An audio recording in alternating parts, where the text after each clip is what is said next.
ನಮಸ್ಕಾರ. ರಿಪಬ್ಲಿಕ್ ಕನ್ನಡದ ವಿಶೇಷ ಕಾರ್ಯಕ್ರಮಕ್ಕೆ ಸ್ವಾಗತ. ನಾನು ಸ್ಮಿತಾ ರಂಗನಾಥ್.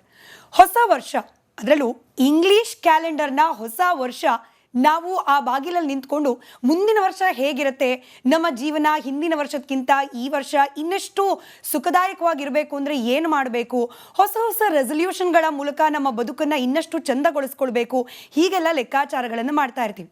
ನಮ್ಮ ಸನಾತನ ಧರ್ಮದ ಅನುಯಾಯಿಗಳು ಯಾವುದೇ ಇಂಗ್ಲೀಷ್ ಕ್ಯಾಲೆಂಡರ್ನ ಹೊಸ ವರ್ಷವಾದರೂ ಕೂಡ ನಮ್ಮ ರಾಶಿ ಭವಿಷ್ಯ ಹೇಗಿರುತ್ತೆ, ಈ ವರ್ಷ ನಮ್ಮ ರಾಶಿ ಭವಿಷ್ಯದ ಮೂಲಕ ನೋಡೋದಾದರೆ ಯಾವ ರೀತಿ ಕಷ್ಟಗಳು ಎದುರಾಗಬಹುದು, ಅದನ್ನು ಪರಿಹಾರ ಹೇಗೆ ಮಾಡ್ಕೊಳ್ಬಹುದು, ಈ ರೀತಿಯಾದ ಚಿಂತನೆಯಲ್ಲಿರ್ತೀವಿ. ಹೀಗೆ ಚಿಂತನೆಯಲ್ಲಿ ಇರುವವರಿಗೋಸ್ಕರನೇ ಈ ವಿಶೇಷ ಕಾರ್ಯಕ್ರಮ.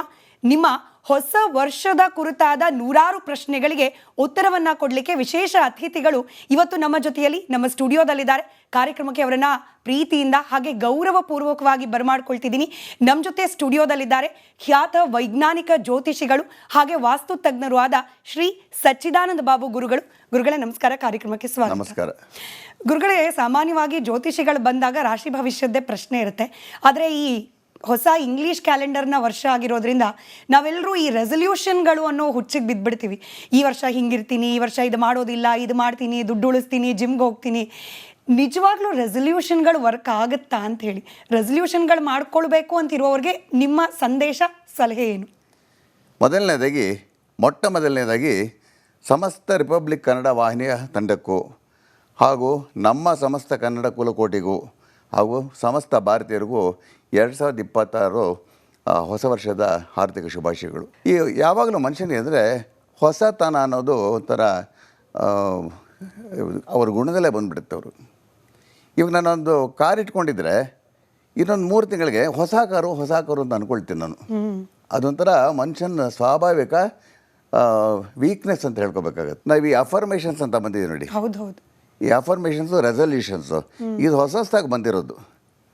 ಅದಕ್ಕೆ ಕೆಲವ್ರು ಏನು ಮಾಡ್ತಾರೆ ಅಂದರೆ, ನಾವು ಇವಾಗಲೇ ಶುರು ಮಾಡ್ಕೊಂಬೋಣ, ನಾನು ಖಂಡಿತವಾಗಿ ಇವಾಗ ಭಾಳ ಕೆಟ್ಟ ಅಭ್ಯಾಸಗಳಿರುತ್ತೆ ಅಂತ ಇಟ್ಕೊಳ್ಳಿ, ದುರಭ್ಯಾಸಗಳು, ಸ್ಮೋಕಿಂಗ್ ಅಂತ ಇರುತ್ತೆ ಅಂತ ಇಟ್ಕೊಳ್ಳಿ, ನಾನು 1ನೇ ತಾರೀಕಿಂದ ಸ್ಮೋಕಿಂಗ್ ಬಿಟ್ಬಿಡ್ತೀನಿ ಅಂತಾರೆ.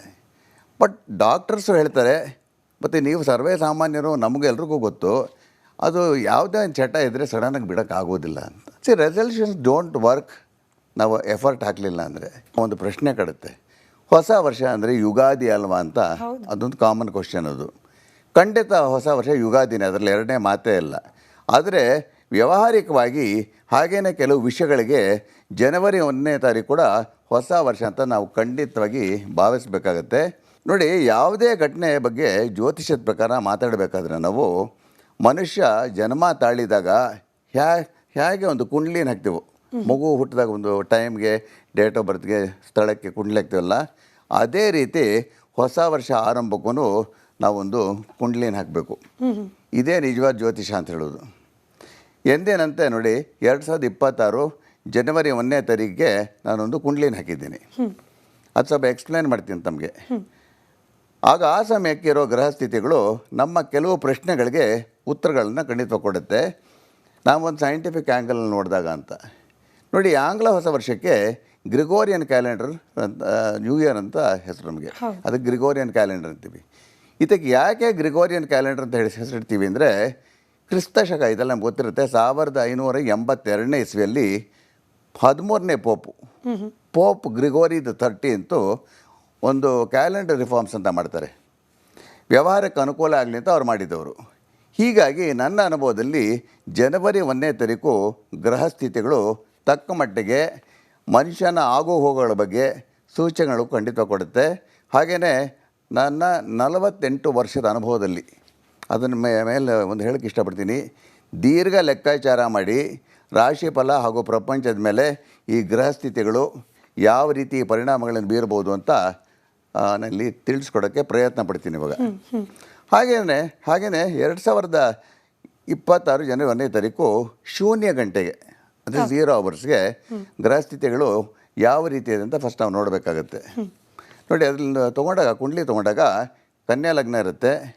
ಚತುರ್ಥದಲ್ಲಿ ಅಂದರೆ 4ನೇ ಮನೆಯಲ್ಲಿ ಧನುಸ್ಸಲ್ಲಿ ವ್ಯಯಾಧಿಪತಿ ರವಿ, ರಾಷ್ಟ್ರಾಧಿಪತಿ ಹಾಗೂ ಕರ್ಮಸ್ಥಾನಾಧಿಪತಿ ಬುಧ, ತೃತೀಯ ಅಷ್ಟಮಾಧಿಪತಿ ಕುಜ, ದ್ವಿತೀಯ ಭಾಗ್ಯಾಧಿಪತಿ ಶುಕ್ರ, ಷಷ್ಠದಲ್ಲಿ ಅಂದರೆ 6ನೇ ಮನೆಯಲ್ಲಿ ಕುಂಭದಲ್ಲಿ ರಾಹು, ಸಪ್ತಮದಲ್ಲಿ ಅಂದರೆ ಮೀನದಲ್ಲಿ ಪಂಚಮಾಧಿಪತಿ ಹಾಗೂ ಷಷ್ಠ್ಯಾಧಿಪತಿ ಶನಿ ಭಾಗ್ಯಸ್ಥಾನದಲ್ಲಿ ಅಂದರೆ ವೃಷಭದಲ್ಲಿ, ಭಾಗ್ಯಸ್ಥಾನಕ್ಕೆ 9ನೇ ಮನೆ ಅಂತೀವಿ, ಚಂದ್ರ 10ನೇ ಮನೆ ಕರ್ಮಸ್ಥಾನದಲ್ಲಿ ಅಂದರೆ ಮೀನದಲ್ಲಿ ವಕ್ರ ಗುರು, 12ನೇ ಮನೆಯಲ್ಲಿ ಸಿಂಹದಲ್ಲಿ ವ್ಯಯಸ್ಥಾನದಲ್ಲಿ ಕೇತು ಇರ್ತಾನೆ. ಇಲ್ಲಿ ಬಹಳ ಮುಖ್ಯ ವಿಷಯವನ್ನು ತಿಳ್ಕೊಬೇಕಾಗತ್ತೆ.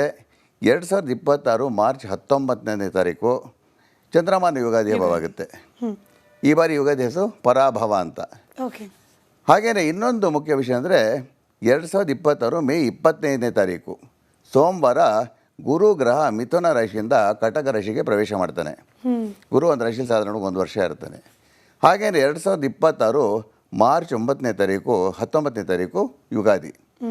ಹೀಗಾಗಿ 2026 ಜನವರಿ 1ನೇ ತಾರೀಕಿನ ಗ್ರಹ ಸ್ಥಿತಿಗಳು, ರಾಶಿಗಳ ಫಲಗಳು ಸ್ವಲ್ಪ ಮಟ್ಟಿಗೆ ಮಾರ್ಚ್ 19ನೇ ತಾರೀಕು ಯುಗಾದಿಯಿಂದ ಸ್ವಲ್ಪ ಬದಲಾವಣೆ ಆಗುತ್ತೆ. ಸೊ ಇವಾಗ ನೀವೇನೇ ಹೇಳಿದ್ರು ಜನವರಿಯಿಂದ ಮಾರ್ಚ್ವರೆಗೂ ಅಂತ ಲೆಕ್ಕ ಇಟ್ಕೊಳ್ಬೋದು. ಸ್ವಲ್ಪ.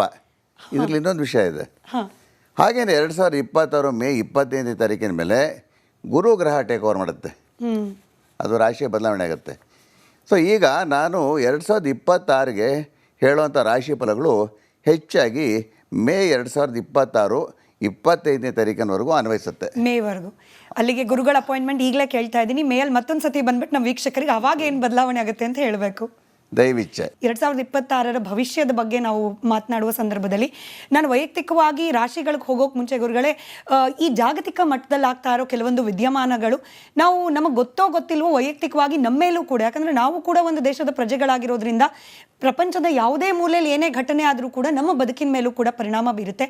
ಹೀಗಾಗಿ ಸಹಜವಾಗಿ ಕುತೂಹಲ ಇರುತ್ತೆ ಜಾಗತಿಕವಾಗಿ 2026 ಯಾವ ರೀತಿಯಾಗಿ ಇರುತ್ತೆ ಅನ್ನೋದು. ಅದ್ರ ಬಗ್ಗೆ ನೀವೇ ಹಾಕಿದ ಕುಂಡಲಿ ಪ್ರಕಾರ ಹೇಳೋದಾದ್ರೆ ಸಂಕ್ಷಿಪ್ತ ಹೇಳ್ತೀನಿ ನೋಡಿ. ಲಗ್ನಾಧಿಪತಿ ಚತುರ್ಥದಲ್ಲಿದ್ದು ಅದರ ಮೇಲೆ ಗುರು ದೃಷ್ಟಿ ಇರೋದ್ರಿಂದ ಇದು ಪ್ರಪಂಚಕ್ಕೆ ಸಂಬಂಧಪಟ್ಟಂಗೆ ಎಕಾನಮಿ ಸ್ವಲ್ಪ ಮಟ್ಟಿಗೆ ಚೇತರಿಸ್ಕೊಳ್ಳಿದೆ. ಅಂದರೆ ಪದೇ ಪದೇ ವರ್ಲ್ಡ್ ಎಕಾನಮಿ ಏರುಪೇರುಗಳು ಇರುತ್ತೆ, ಫ್ಲಕ್ಚುಯೇಷನ್ಸ್ ಆಗ್ತಾ ಇರುತ್ತೆ, ಸ್ಥಿಮಿತವಾಗಿರಲ್ಲ.